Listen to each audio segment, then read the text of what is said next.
Hi, my name is No Shirt. Some of you guys know me as Siobhan, Spurs Video Podcast.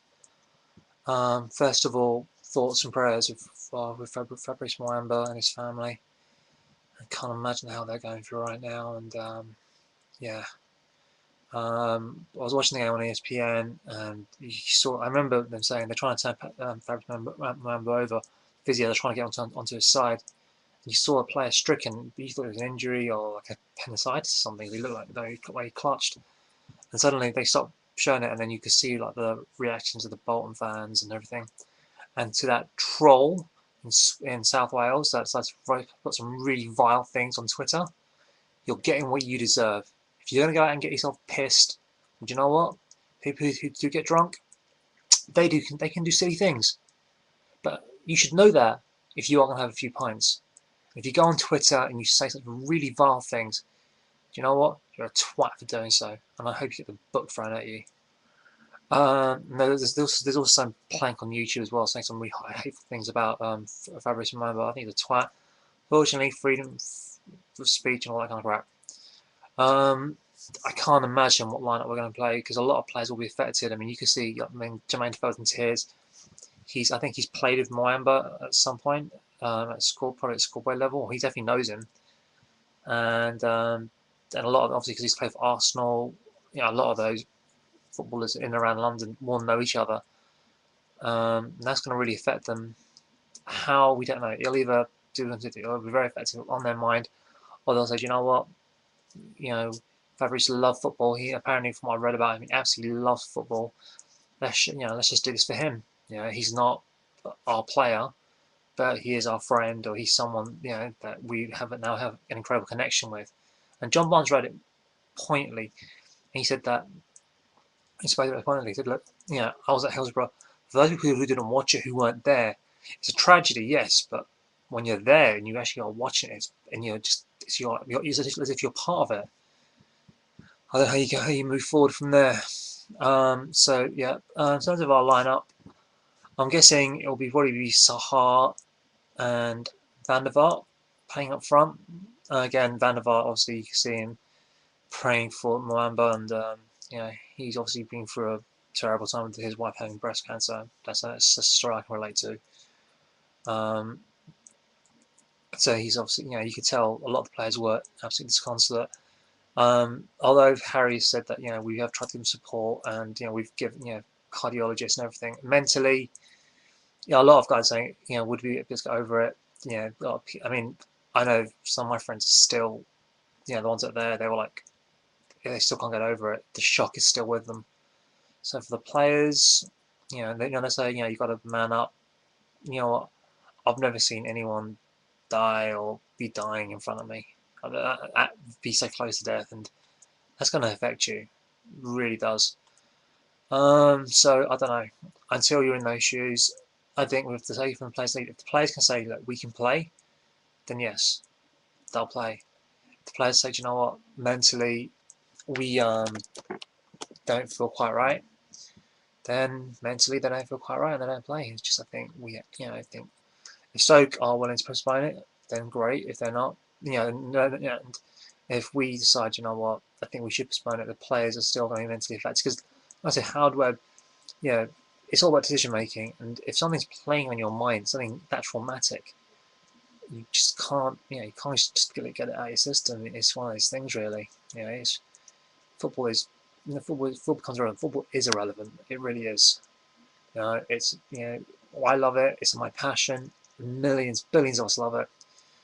But I would gladly never watch football again if I knew that Fabrice Mwamba would wake up and be healthy. That's honestly, it's just it pales into significance. That being said, I think obviously I don't think they were from Spurs players. I think it will be the same lineup. Possibly, I think Van der Vaart probably won't be on the right. He'll probably be in the hole behind Adebayo. Sorry for the use of the word hole. Nico in the middle. Sorry, battery expiring. Nico in the middle, and Luca and Parker in the middle. Bale on the left. I think the King will play because guessing, especially against the Chelsea game coming up. I think it won't. I'm not sure if it'll be Ryan Nelson though. My feeling will be probably Gallas and Kabul.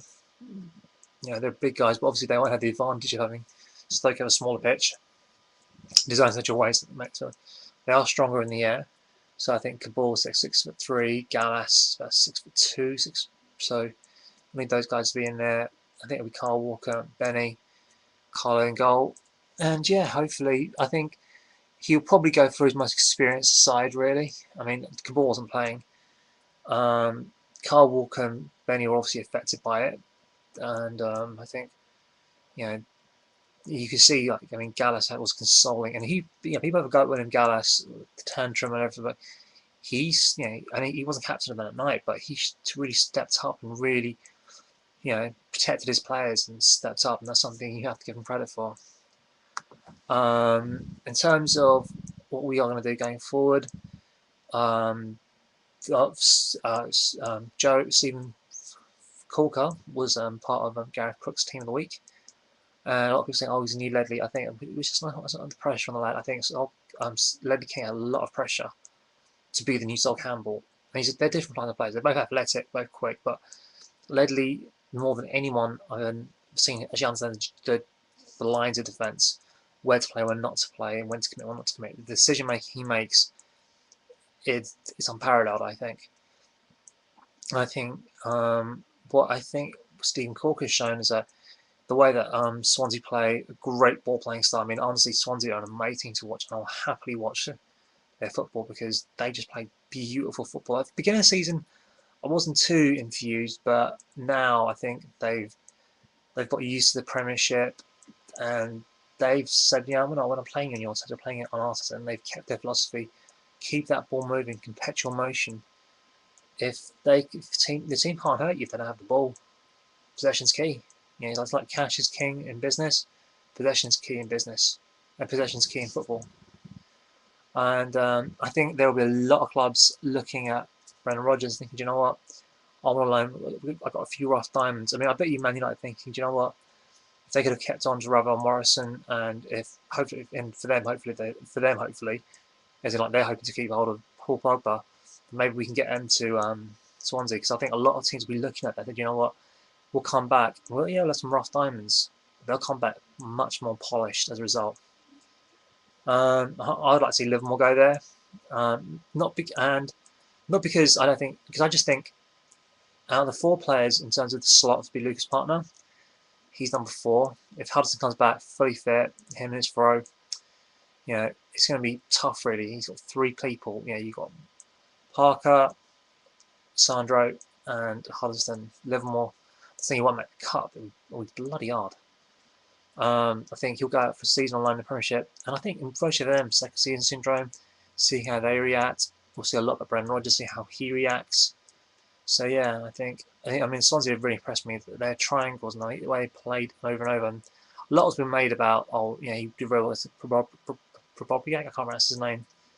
Fulham played really poorly that day, and Swansea played really well, and you have to give credit's due.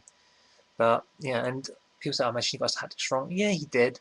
But he wasn't thinking, "I'm going to get my tactics wrong deliberately." No, he put out there, didn't work, he wasn't able to change them. But he played a bit more attacking. He had Dzeko, he had Aguero, and he kept them quiet. Him, Ashley Williams, Michael Vaughan, all their back 4. And the way they play, if anything, I think Stephen Corker's going to be like a real Ferdinand style player, playing good, quick passes. Not big, 20-footers, but keeping the ball confident in possession. Good ball playing centre half. Not too unlike Sol Campbell, who's a very good ball playing centre half. Let's see how it goes. Anyway, shout outs goes to my mate Deb Tompkinson, who was husband Nick. I know a lot of other guys were there. Deb's really upset, so hopefully she's feeling a bit better now. And SpursFrom.co.uk, SpursOdyssey.com, Top Spurs, and no comedy Spurs. Come on, November, I'm really happy people through. Take care, guys.